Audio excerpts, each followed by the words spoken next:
Hello, friends. On this glorious day in beverage history, the third time is the charm. Yes, folks, it's officially a trilogy as we embark on the third episode of the Educational Drinking Show.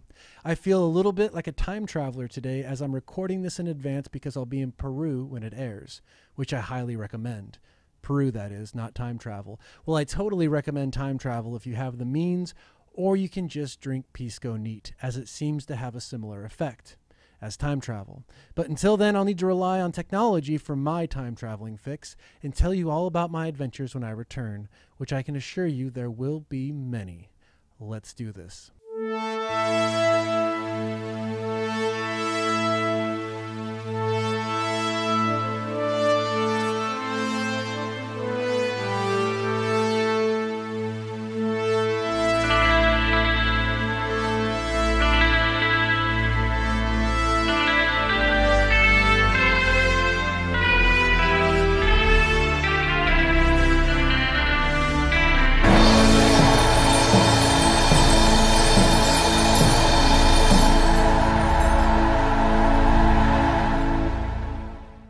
Today's episode of the Educational Drinking Show is sponsored by the Glenrothes Single Malt Whiskey. The Glenrothes specializes in single vintage expressions of single malt Speyside whiskey, which can be tough to find due to their finite nature. But the Glenrothes has recently released a vintage reserve expression which you should check out, as it's a blend of 10 different vintages and aims to articulate the Glenrothes house style, which is delicious.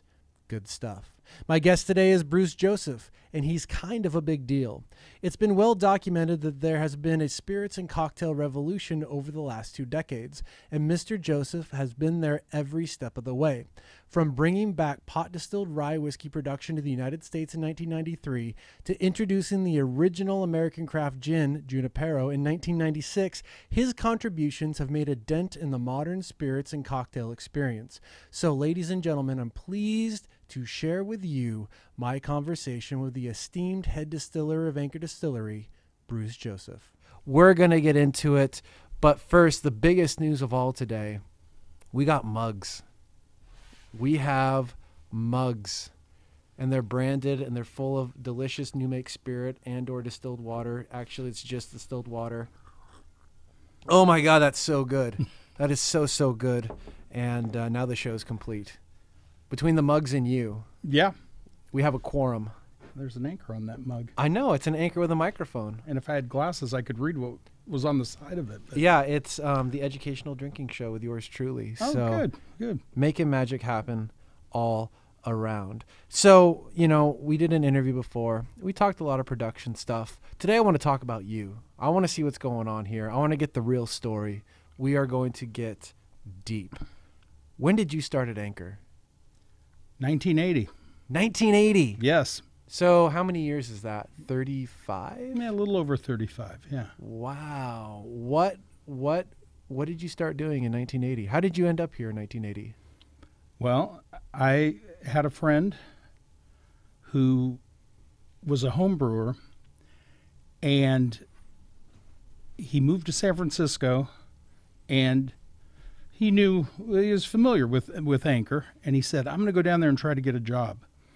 And he showed up on the right day. They needed someone in the bottle shop, and they hired him. He didn't really permanently move to San Francisco. I was friends with his 2 sisters who lived here.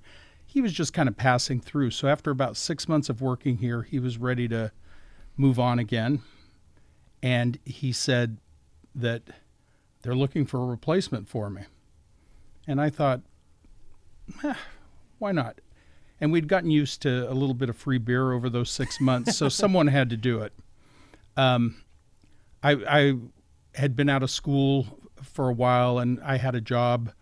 I was a proofreader for a big accounting firm in the financial district, and I didn't really like that. So you were used to excitement. Yeah. And so I took the job. Wow. And did you have a career path in mind at that point? No, I had nothing in mind. I thought that I would work here for a while, mm-hmm. and then off to something else. Yeah. I didn't really have any idea that certainly 35 years later, I'd still be here. Yeah. And then once you got here, what was your experience like? Well, Oh, you're good. up a little? Yeah, All you're right. perfect. Well, it seemed pretty quickly that it was a small company. We were in the same building that we're in now, and we had 13 employees. Wow. So, and that was the whole company. So you can imagine, that, it was for the size of the building, it was a kind of a tiny staff. But pretty quickly you could see that these are people that were really passionate about what they were doing. There weren't really any other craft breweries out there. It was just the very beginnings of a few of the other breweries, and there was kind of a good group dynamic and kind of this attitude of we're gonna take over the world. And so it was quickly, you could see it was a fun place to work, and it was a good group of people to work with, and people that were really passionate about the product and proud of the product. So I kind of got sucked into that. Man, so it's easy with hindsight now to look at where craft beer has gone, but it must have been so unknown at that point to be a part of something that was such a crucial part of that movement, but no one knew what that movement even was yet. Yeah, people had, or certainly I had no idea, that there would be a movement. I remember sometime in the 80s, Fritz did an interview that we saw years later, and we laughed about. He said in an interview that he could envision a time when there might be 40 or 50 breweries just like ours around the country. And so, he was on the right track, but he underestimated it by a few thousand, I guess. Wow. And what was the basis of the excitement around what you were doing? I mean, and where did everyone, you mentioned kind of just taking over the world. What was the goal? What did success look like to you guys? I don't think success at that point was in sales, number of cases sold or barrels sold or anything like that. I think it was more in terms of wanting people to be exposed to what we thought was a product that was really, really good, and that most beer that was available out there was all the same. That beer was almost like a commodity, and it was yellow American beer. And there are people that were into imports, but the quality of imports was kind of, especially by the time they got to the West Coast, like fresh imported beer,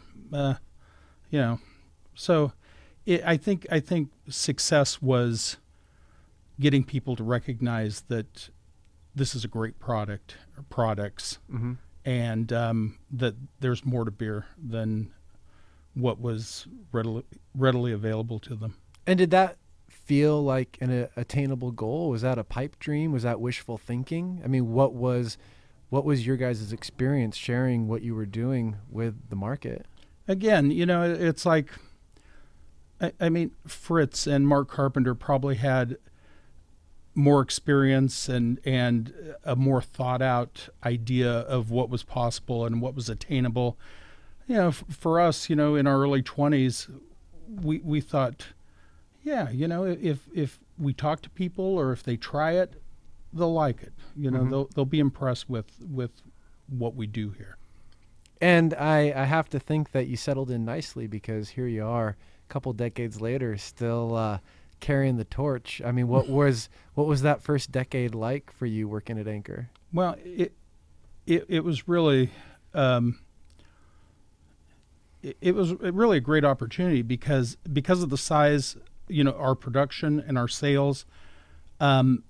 You quickly got a chance to do quite a few different things in the brewery. We, because of the equipment we had then, we couldn't bottle 2 days in a row. we would filter one day and bottle the next. And so you got a chance to work in a lot of different areas of the brewery.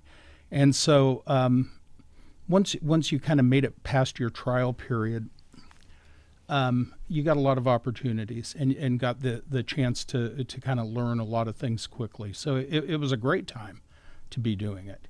And, certainly after the brewery had some growth, it wasn't quite like that you would end up in one job, one specific job for a longer period of time. But early on, it was great that you'd get a chance to do a lot of different things. And how did you get involved with the distilling part of Anchor? I had been in the brew house as a brewer for quite some time, and Fritz, had expressed interest for quite a while in doing rye whiskey, and I don't think Fritz ever considered that he was going to go outside the company to hire someone. Mm-hmm. That was another thing that was nice, that the company always promoted from within. Everyone who started working here started working kind of an entry level, like on the bottling line. Mm-hmm. And so promotion was from within the company. And when we got ready to distill, I can't remember exactly how it happened, but it was like I was interested in it and needed someone to do it, so it happened. And what was it like working with Fritz in that time? It was fun. Fritz would really throw himself into any new project, and the distillery, he just immersed himself in it. And we had, one advantage in that the distillery was relatively pretty small compared to the brewery. And so we could experiment and work on stuff without having a certain date that we had to have product out on the market. It was when the product was ready, we would get to that point. But we had kind of the luxury of distilling and throwing things away, and distilling and throwing things away. And, and when it got to the point where the new spirit for the rye whiskey was good, then we could start putting it in barrels. And when you kind of started this journey into distilling, were you drinking spirits yourself? Yeah. There was it seems like all along with craft breweries, or then I think we called ourselves microbreweries, kind of a pretty good interest in whiskey in general. A lot of people who were really interested in Scotch. So, yeah, I did. And do you remember what you were drinking? It was probably let other people lead me, with single malts and then, stuff that was, people thought were interesting, like American whiskeys, with bourbons mainly. Yeah. And mostly just neat or on the rocks, more cocktails, mm-hmm. or Neat probably, yeah. And as you started working with the distilling, how does that process even begin? Are you just cracking open books? Are you jumping right in and doing test batches? How does one do something so new? The one advantage we had being brewers is the first part of whiskey distilling, grain mashing and fermentation wasn't like a huge daunting task. We were familiar with all that. Mm-hmm. For the distilling, I think Fritz had done a lot of research and a lot of background work, mm-hmm. But there wasn't a lot of small-scale rye whiskey pot distilling information available then. And so we did just a lot of distillations. We would try stuff. one thing like to come up with, like on our spirit runs to figure out cut points from heads to, middle cut to feints. Fritz had our distributor, gave us like pallets of empty bud quart bottles with screw caps. And so we would collect every quart that came off the still and write on it and put it away, and then go through and taste every quart of a spirit run. Wow. to see where things changed and what was happening at different places, and to try to learn. So there was a lot of stuff like that, just taking time to learn what happened at different points. And was this experimentation taking place on the stills that you have now?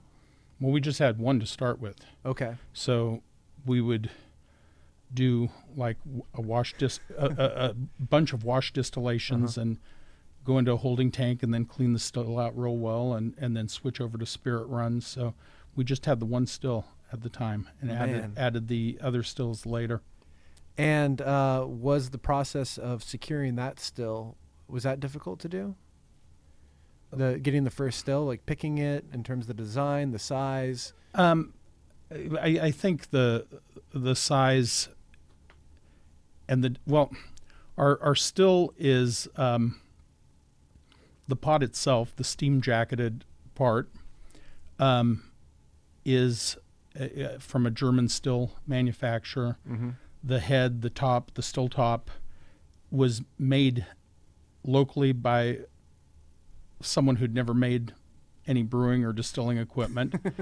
And the condenser originally was made in-house, and once we found that it would work, we had another still maker make that. So our whiskey stills are kind of cobbled together. Different parts of them were made by different people. But so yeah, I guess it was a little difficult. I don't think there were a lot of like small size pot whiskey stills available at the time. And stylistically, do you think Old Potrero has changed at all from those early batches? Has it evolved, or has it stayed pretty consistent? There's a certain quality to it that we always recognize at Old Potrero that I think has been consistent over the years. We've made some changes in the way we do different things, minor changes, and we think we can tell the difference. It'd probably be a thing where you'd have to really sit and taste side by side to pick up slight changes. Mm-hmm. But yeah, I think there's probably a little bit of difference, but I think mainly the certain characteristics that we kind of thought are Old Potrero are there, that have been constant. And what are those hallmarks that you as a distiller really look for in a bottle of Old Potrero? Well, one thing we liked,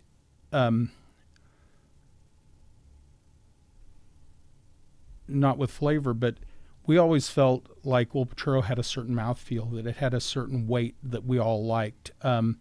It kind of coated your tongue, and we liked that it was a certain substance to it.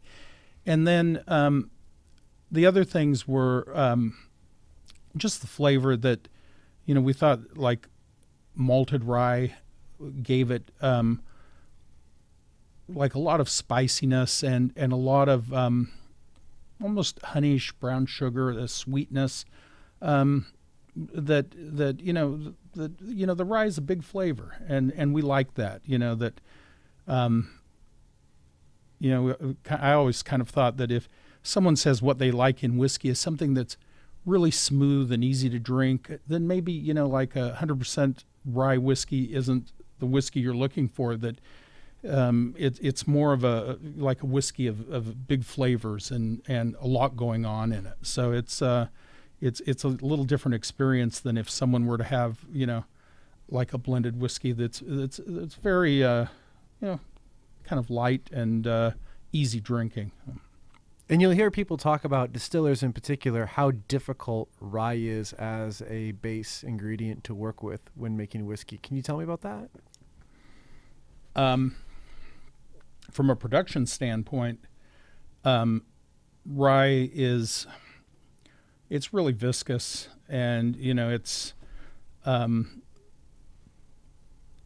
mash is very viscous and kind of sticky, and it's harder to work with just in production terms. All we've ever made is rye whiskey, so I don't have a lot to compare it with, but as far as flavor, we always just loved the flavor. Mm-hmm. And in terms of like the fermentation, as I understand it, you had to kind of develop your own vessels as well. Yeah, we've never had much problem. One of the kind of interesting things with Old Potrero is we use the brewery's ale yeast, and it's an ale yeast that we've had from the brewery. It was the ale yeast that's used for almost all of the ales that Anchor Brewing makes. We use that yeast, so it's a brewing yeast, and we don't get the real low final gravities, real complete fermentations, but from the beginning, Fritz was kind of excited just to use the same yeast, that we always had this supply of yeast available, mm-hmm. and that was the yeast we worked with, and it was it had the Anchor house character. So. And what about the wood maturation program on that original Old Potrero? From the beginning, that was something that Fritz was very interested in, and Fritz had experience in the wine industry, and at the time in the early mid-90s, the typical bourbon barrel was a charred barrel, but it was made out of the cheapest oak that was available. It was kiln-dried, coarse grain wood that was just charred over like a propane flame, and was very cheap to produce. And just going into it, Fritz was interested in using wood that winemakers were using. So we experimented with air-dried, fine grain, extra fine grain wood. And the other thing that we experimented with was, for our charred barrels, is toasting them first. And this was all done by hand over an oak fire. So our charred barrels, and we still do it the same way. Our typical barrel is 24-month air-dried, extra fine grain, and it's toasted first, and then at the end of the toasting, the fires build up so that it'll ignite and char. And we think that the barrels have been an important part of the flavor of Old Potrero.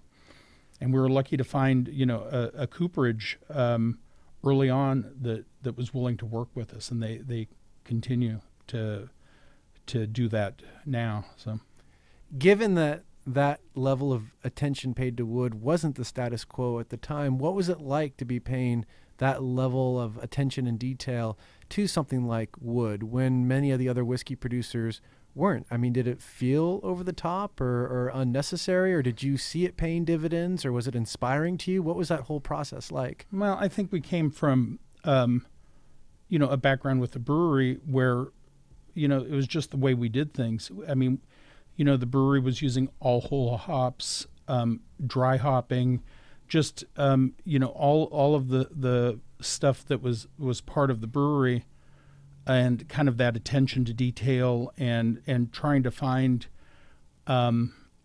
the best way to do things, just, I think, naturally carried over. I mean, that was the way, the Anchor way, it was the way it was done here. So it didn't seem over the top. I mean, what would have seemed over the top is if you were expending all that energy on something that didn't make a difference. But we could tell that it made a difference. So it's worth whatever effort you put into it. And it also, as I understand it, this was all very secretive, this development at the time. Fritz's goal or dream was that we would have a distillery and no one would know about it until we released our first whiskey. And, you know, we had, you know, the location at the back of our warehouse, and we had a space that had walls around it and roll-up doors, and, you know, non-employees weren't taken back there. You know, we had people in and out, you know, tradesmen and everything, but his goal was to distill and let people know that we had been distilling when we bottled and released our first whiskey. Wow. And being that it was all secret, what was it like when the veil was lifted and you guys released that first whiskey into the market? For us, we were really excited, and you know, it's kind of a hard thing. You know, you're coming from a beer background where, you know, you brew it and in a month we're going to bottle it and enjoy it, and the idea that you're going to distill it and you're going to put it in a barrel and then you're going to sit around and wait. You know, we were tasting it when it was 5 months old, and it's pretty good. Let's bottle it. And the first whiskey was bottled very young. It was 13 months old, but it was hard to wait 13 months. We were pretty impatient. You know, you've been doing this and you wanted to get it out there, and you wanted reaction and feedback to see. And when it did make it out, I mean, how did people respond? Was there a market for it? Did people even know what it was? I think from the beginning, you know, we're making such a small amount that probably would have been able to sell it, you know, no matter what. Mm-hmm. But,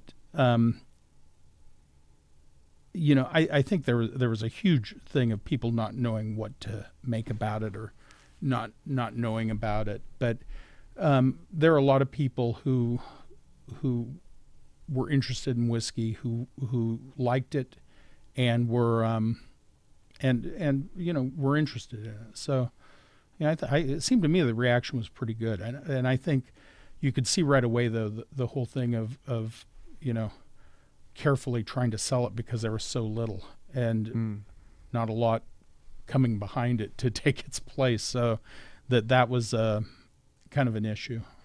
And there were challenges in terms of, I think specifically California and the definition of whiskey and what you guys were doing and getting all that to kind of be happy with each other. How did that go down? Yeah, you know, right now the thing that we call 18th century whiskey, and that was, you know, Fritz liked the whole idea of rye whiskey because of the historical importance of it, that it was, you know, the first American whiskeys during the 1700s were, you know, certainly they used whatever they could use, but rye was pretty available. And, you know, the charred barrels came later, and so that they were stored and very young in toasted barrels. And of course it was, you know, unaged, or, you know, the barrel was a container, not, you know, so much a aging vessel. But we found that selling a 13-month-old whiskey in California, that California has a law that whiskey has to be aged 3 years, and people don't know about it. People didn't know about it, and people still don't know about it. If you go to a store that has a whiskey selection and has craft whiskey, there's all kinds of craft whiskey that isn't 3 years old. So we labeled for 49 states that Old Potrero as whiskey. In California, it says 18th century style spirit to comply with, you know, not calling it whiskey here. Yeah, I guess kind of the way it is, huh? It's kind of nutty. Yeah. And when So you put out the original Old Potrero. Did the whole 18th century thing stem from Fritz's fascination with the historic context of whiskey and trying to get back to that? And then you just kind of reverse engineered it in terms of figuring out how to get there with the wood. And I mean, you'd already done kind of the preliminary research on the wood. Anyway. Yeah. I think part of it was wanting to give a nod to historical accuracy, but also, on the other hand, to try to make something, a good product too, and make it as good as possible. So, yeah, there's a nod to, I think, the historical part of it, but not totally give yourself over to that. That you want a whiskey that you're happy with, that you really like. So. Whenever I do the Whiskey Fest seminars, 18th century is always the showstopper, just because it's so unique. I mean, it's this great expression of rye whiskey, but it's so unique in how it expresses the rye character. The wood's so in balance and so light and so subtle, but it's still there. It's just a really, really beautiful whiskey. Yeah. I think it really, that type of barrel, it really kind of highlights the great flavor of rye. Mm-hmm. So it's. And when did that come about after the original Old Potrero? When did 18th century? Well, that was really what the original was. Oh, okay. And then at some point it got the name 18th century. So the original Old Potrero was released as Old Potrero, but stylistically was like 18th century. And then once you developed what we now know as Old Potrero, the original became 18th century. Yeah. Do you remember when about that was? Well, probably, at the same time when we started out, we were putting whiskey in new charred oak too. Mm-hmm. And so probably about the time that we came out with straight rye whiskey. Oh, wow. Which we did originally as a 3-year-old, or a little over a 3-year-old. Mm-hmm. So it probably, as we started bottling that, things probably got sorted out a little bit more. And what happened in the industry overall once these rye whiskeys came out? Did you notice other distilleries kind of follow, get inspired? Did other folks reach out to you for advice? What was the industry response? I don't think there was a huge rush into craft distilling after we released Old Potrero, and I'd have to check when some of the other distilleries came online, but there didn't seem to be a huge wave of companies getting into it. Yeah. As I try to think of what whiskey distilleries came at, craft whiskey distilleries came after us. Yeah. It was a pretty long time.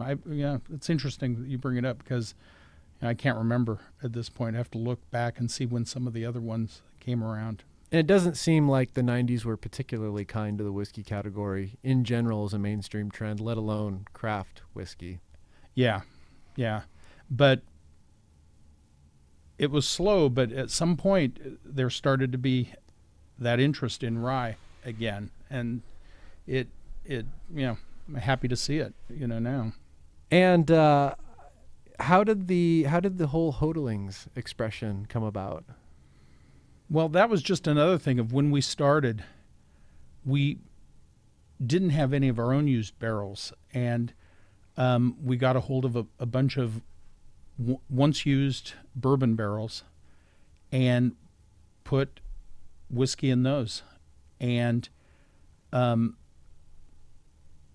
was kind of the thing that probably, showed a little bit maybe of our inexperiences over the years. We kept tasting it, and we thought it was pleasant, but it didn't seem to have, that complexity and that depth. And after we filled those initial barrels, we didn't rush to do any more used bourbon barrels. We concentrated on the 18th century and the straight rye whiskey. And I remember at about 8.5 years old, we tasted those, that whiskey, what became the hodlings again. And I remember we all just kind of stopped, and kind of looked at each other like, oh, now we're getting somewhere. It was really good, and it really changed, but it took a long time. It was much different than doing new barrels. And we ended up, Fritz wanted to do something special for the 100th anniversary of the 1906 earthquake, and so our first bottling of Hodlings was for that, and it was as an 11-year-old.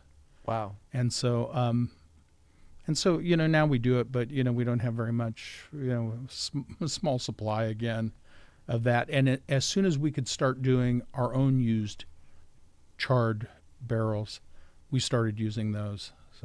So that supply is being replenished then slowly. Yeah, slowly. And how many bottles do you even release a year of the Old Potrero? Well, we got down to, that first year we did a couple barrels, and then most years 1 barrel. Wow. So we're talking about, 240 bottles or something, not very many. Man. Yeah. The whiskey's so good. Yeah. And so that initial group of barrels ran out as an 18-year-old. So from 11 to 18, we released something every year. Mm-hmm. And after the 18th year, that was the last barrel of that initial batch of barrels. And so, soon we'll probably do another barrel. I hope so. Yeah, we don't have a definite time for aging on that. We just kind of taste and decide, when to do it. So you have a tremendous amount of experience working as a distiller, but, specifically here. What inspires you about the work that you do today? Well, I think we, one thing that inspires us is we love the products we make. We are enthusiastic about them, and we're proud of the kind of the history of the distillery and the brewery, and so that's an inspiring thing. And the newer products we've done, we feel like there've been a lot of firsts from Anchor in general. Mm-hmm. So it's inspiring, and we're excited to do other products that we haven't been released yet. Continue to work on that, and as we expand our capacity a little bit, it will free us up to be able to do some other things. There's been certain times where it's just to keep up. Mm-hmm. It's kind of all consuming, and we're hoping as we move forward that we'll be experimenting and doing some new things too. And in reference to those firsts, what's it feel like, to know that you helped make a dent in the space-time continuum of the American beverage experience in such a profound way? God, I don't think of the space-time continuum that often. No? I don't know. No, I don't know. It's heavy, though. I mean, and it wasn't that long ago. It was only a couple decades ago, and it's a massive shift in pot distilled rye here in the United States. Yeah. Well, I think one thing is that when you look at like craft distilling and craft brewing, it's like I think a lot of us here who've been here for quite a long time think you're lucky to get to be here to watch what Fritz Maytag did. That the number of firsts and all the people that we've seen from other companies come and go. That it's been it was exciting on the brewing side of it, and it's been very exciting on the distilling side of it too, and it has been fun because it's that you kind of had like a little ringside seat for all this history that's gone on, and so I think it's back to what kind of drew me to Anchor in the first place is that just the kind of the pride and the attention to detail and quality of everything that goes along with this place. So, and expanding on that, Anchor went through an ownership transition a couple of years ago, and I'm part of that new guard, if you will, and I think we all look to guys like you who were a part of that original journey as kind of stewards of that culture. What are some of those qualities and values that you really try and instill in your team and that you hope continue to resonate with the Anchor culture? Well, I think the one thing that we always do is, or we hope to accomplish, is that everyone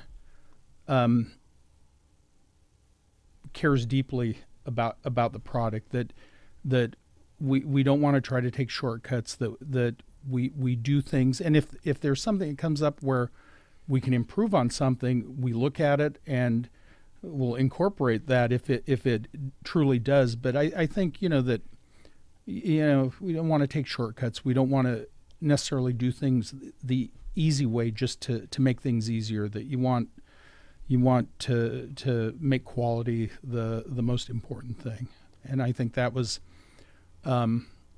what I walked into when I started working here, and it was kind of instilled in us when we were starting out. So I think that's what we want to pass on, that the quality of the product is that's what you have, that's what you want to preserve, and it's the most important thing. And in terms of forward progress and evolution, it's a very exciting time down in the distillery right now. Can you tell me what's going on down there in terms of expansion and improvement? Well, we have a new still, and this still, the whole thing was built by one company, which is new for us, and it's on a ship somewhere. It's heading for Los Angeles first, and then it'll leave Los Angeles and come to Oakland. But it's somewhere off the coast of Mexico and heading this way. So we're very excited. It's been, quite a while in the, the planning and designing and ordering and building process, but it's on its way. So it will be a new wash still for whiskey. It'll allow us to make about twice as much whiskey as we make now. Mm-hmm. Still not a big amount, but for us, it's a big step forward, and we're excited to see it. And to go along with that new wash still, we're getting a new mash vessel too, a new mash tun. Man, yeah, exciting times. Yeah, we're starting to discard some of the brewery hand-me-down equipment, like like the old mash vessels. Yeah. So yeah, we're stepping into the younger sibling syndrome. Yeah. That's awesome. And every time I run into you in the hall recently, I get a ship update on where the still is in the ocean and where it's headed next. Yeah. So I know you guys have a lot of anticipation. Yeah, I didn't realize until we shipped this still that you can go online and find out where any cargo ship in the world is. Now you know. Yeah. If there are aspiring distillers out there listening to this, what advice do you have for them based on your experiences? Well, I mean, there's tons of opportunities now to work in a distillery and for classes, and you can, take short classes all the way up to, like kind of formal education. And so there's a lot of opportunities out there. So it depends, how someone would like to get into it. Mm-hmm. I think, but when we started distilling, it was kind of learn by doing, mm-hmm. but now there's a lot out there. So I would say just try to learn about the industry and make some contacts, go visit distilleries, and even. I think it's a good idea before you commit to something is spend some time in a distillery, see if you can get a part-time job, and see after you do that, is this still something I want to do? I mean, does it look more interesting and more enjoyable from afar than it does up close? You know, maybe some people won't like it, but I think if someone's really interested in it and is passionate about it, there's you know, a lot of ways you can get into it now. And it's got to be crazy for you. I mean, again, going back to whether it's the 80s and the work you were doing with beer or the 90s in distilling, you guys had confidence, you had a vision, there was this potential for these products to be a part of the evolution of the culture. But to see where the culture is, I mean, it's got to be almost overwhelming to see how far it's come in such a short period of time. Yeah, it is. It's kind of mind-boggling to see, you know, the brewing industry, to see how far it's come, and you go into a store that has a selection of whiskey now, and see how many small producers there are. It is really hard to kind of fathom how far it's come in how short of time. Mm-hmm. Is that validating for you to see all of that come to fruition? Yeah, I think so. Yeah. I would probably prefer it to have less competition, but you know what? Yeah, it's amazing to see the industry, go like it has. That there's this interest in it. Yeah. So, and how are you drinking your Old Potrero these days? In small amounts, but yeah, I generally neat. Sometimes with I know for some whiskey people, they don't want to hear this, but sometimes like with a single ice cube. Yeah. Yeah. I shouldn't say that. Yeah. I mean, why? I'm not. Yeah, I know. There's no right or wrong answers. And really, if I go out and there's some place that has Old Potrero, and I'm not a very good bartender. That's why I drink it, neat, or have beer or wine. But if I go someplace and they have Old Potrero and can have like a Manhattan, with Old Potrero, I think it's fantastic. You know, it's pretty tasty. Yeah, it is. It stands up. You know, that big flavor of Old Potrero. Boy, it stands up pretty well in a Manhattan. It really does, and it doesn't lose its character. No. That's the thing about rye whiskey is, when you're drinking it, and it has that robust kind of bright spiciness to it. Yeah. It's so tasty. It doesn't seem to get lost in a cocktail. No, not at all. Well, I really appreciate you taking some time to hang out, to chat, and you can't escape. We're going to get you back in here. I know we have a lot more conversations to have, a lot more products to discuss, all kinds of awesomeness. Always a pleasure. Thank you. It was fun, and I like what you've done with the place. It's very nice. The old the band jam space. Yeah, I mean the carpet doesn't smell like stale beer anymore. I like it. Right. You can't get over the fact that there's no more red shag carpets. I can still picture it. It's vivid in my mind. Yeah. I have shag carpet in my office upstairs actually, but I didn't know that it was an option down here. I didn't know it was ever even here. Well, if we start tearing stuff up off the floor, we could probably find it. That would be so good. Awesome. Well, until next time, friends, it's been fun. Goodbye.